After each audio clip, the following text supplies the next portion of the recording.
get the deal done? Yeah. Sure. I mean, is it, Why wouldn't a deal get done? A deal can't get done. We'll see what happens.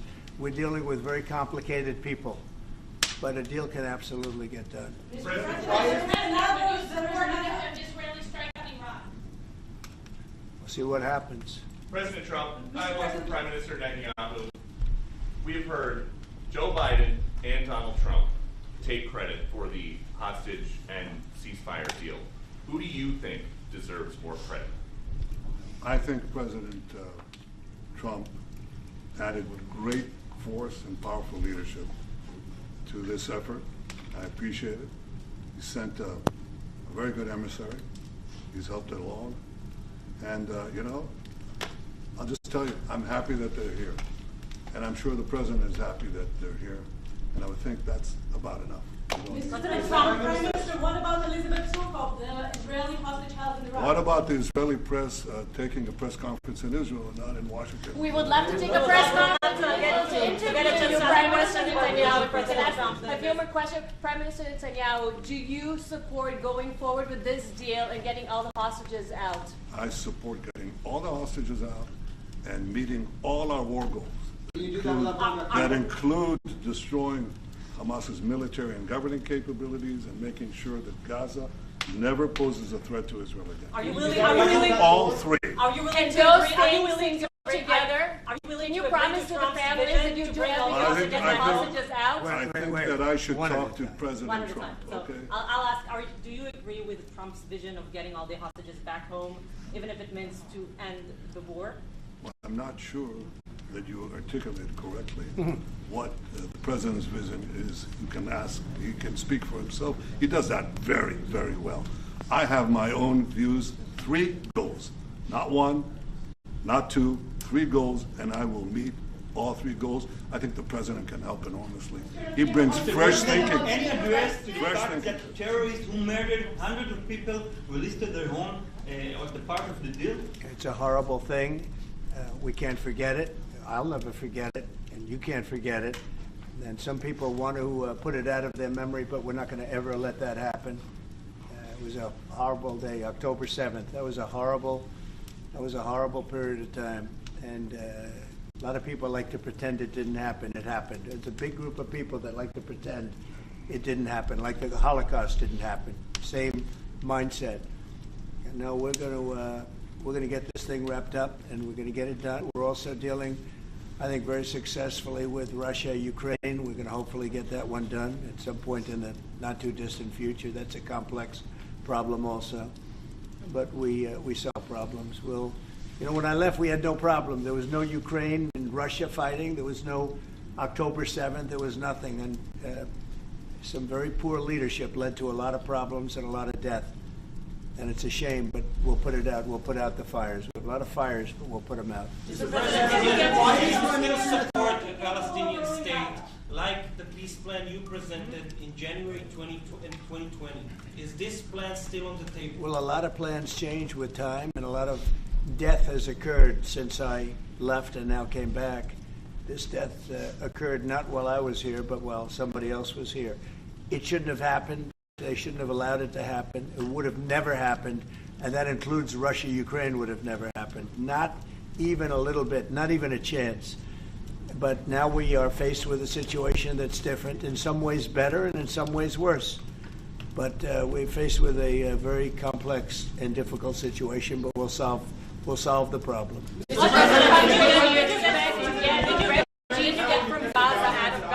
If not Jordan, Egypt, what other countries you think might accept Palestinians from Gaza? Well, I think Jordan and Egypt will. I know they've spoken about it with you, and they say they're not going to accept. I say they will. But I think other countries will also. I think that Gaza maybe is a demolition site right now. If you look at Gaza, it's all, there's hardly a building standing, and the ones that are going to collapse. You can't live in Gaza right now, and I think we need another location. I think it should be a location that's going to make people happy. You look over the decades, it's all death in Gaza. This has been happening for years. It's all death.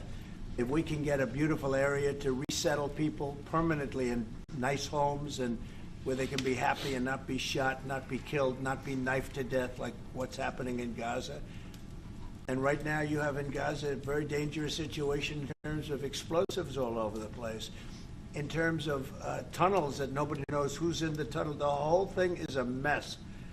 And I think that if we can resettle, and I believe we can do it in areas where the leaders currently say no. I mean, I've been saying that with Mexico, having to do with the border and all of the things, and you saw what happened, 10,000 soldiers, and they're going to do a good job. I really believe that, and I believe Canada is going to do a good job also. And they said the same thing, and then they did something much different than what you were hearing.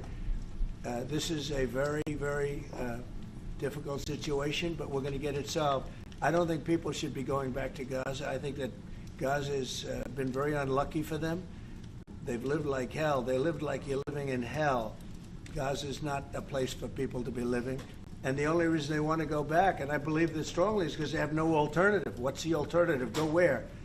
There's no other alternative. If they had an alternative, they'd much rather not go back to Gaza and live in a beautiful alternative that's safe.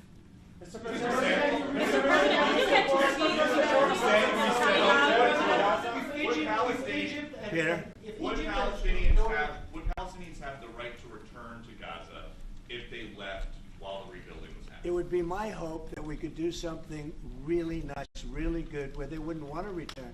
Why would they want to return? The place has been hell. It's been one of the meanest, toughest places on earth. And right now, I've seen every picture from every angle, better than if I were there. And nobody can live there. You can't live there. So if we can build them through massive amounts of money supplied by other people, very rich nations, and they're willing to supply it. If we can build something for them in one of the countries, and it could be Jordan, and it could be Egypt, it could be other countries, and you could build 4 or 5 or 6 areas. It doesn't have to be one area, but you take certain areas and you build really good quality housing, like a beautiful town, like someplace where they can live and not die. Because Gaza is a guarantee that they're going to end up dying. The same thing's going to happen again. It's happened over and over again, and it's going to happen again as sure as you're standing there, Peter. So I hope that we could do something where they wouldn't want to go back. Who would want to go back? They've experienced nothing but death and destruction. What will you do if Egypt and Jordan tell you no? What will you do then? Well, I don't think they're going to tell me no. I don't think they're going to tell me. What will you do if I think they're going to tell Biden no, and I think they're going to tell other people no. So you think it will happen at the end? I think there's a good chance. Yeah, How I'd like to many see it people are you thinking about? all of them. I mean, we're talking All of about them. probably 1,000,007 people, 1,000,007, maybe 1,000,008. But I think all of them. I think they'll be resettled in areas where they can live a beautiful life and not be worried about dying every day. Mr.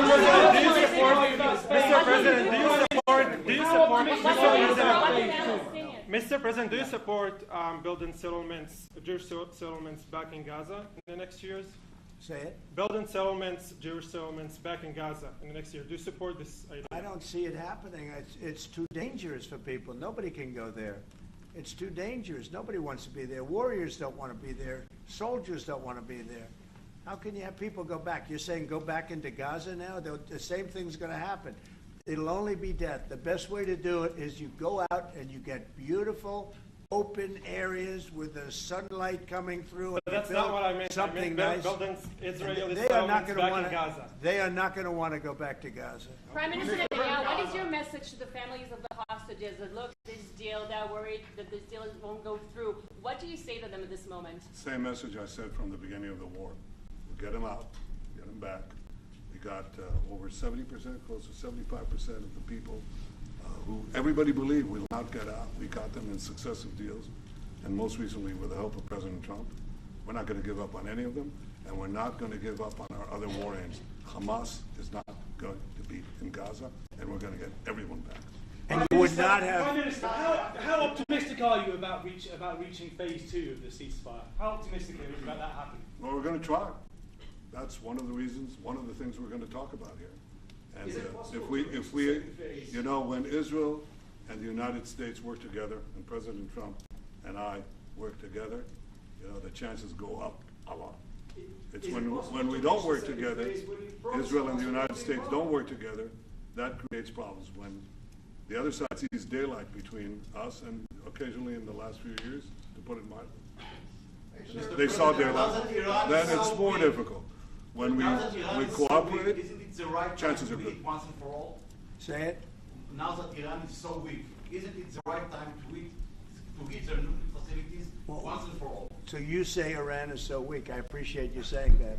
They're not weak. They're very strong right now, and we're not going to allow them to have a nuclear weapon. It's very simple. You know, I signed a very strong proclamation. Iran was in big trouble when I left. They were broke. They didn't have money for Hamas. They didn't have any money for Hezbollah. You had no problem. October 7th could have never happened. When I left, October 7th could have never happened. And frankly, Russia and Ukraine, as I said, could never have happened. They became very strong very fast. They sold massive amounts of oil to China and everybody else who would not buy the oil when I was president, because we said, don't buy the oil. And they became very rich very quickly. But they're not weak. They're not weak. They're strong. Doesn't mean they won't be weak. But you know what? We just don't want them to have a nuclear weapon. They can't have a nuclear weapon. The Prime Minister, sorry, Mr. President, the Prime Minister wants you to strike Iran. That's what he wants. You don't know what he wants. What do you know about anything? Go ahead. But is that option is on the table? Yes, please. President Trump, is that option on the table? No, could be other places too. There are many people that have reached out, many countries, many leaders of countries that have reached out that would like to participate in that. Doesn't have to be Jordan and Egypt, but I think it would be also them. Mr. President, your relationship with Mr. Netanyahu knew ups and downs. How do you describe it right No, now? I think it's mostly ups. Mr. President, the Palestinian Authority shouldn't rule Gaza because Gaza will be empty? What? The Palestinian Authority, can it rule Gaza? What do you think? Well, it's had a pretty hard time, wouldn't you say? I'd say it's had a pretty bad time of it. Mr. President, Qatar has, you've criticized them in the past as a funder of terrorism, so as the Prime Minister. Do you think they're part of the solution or part of a problem moving forward? I think they're trying to help. Qatar is absolutely trying to help. I know them very well, and they're doing everything they can. Very tough situation, but they are absolutely trying to help. Will you Okay, visit Israel? thank you very much, everybody. Press, let's go. Come on, guys. Thank you. I'm clean team. Thank you, guys. You'll see him soon. Thank you, guys. Come on. Let's go. Let's go. Let's go, guys. Press, let's go. Let's do. Come on, guys. Come on, guys. You'll see him soon. Thank you, guys.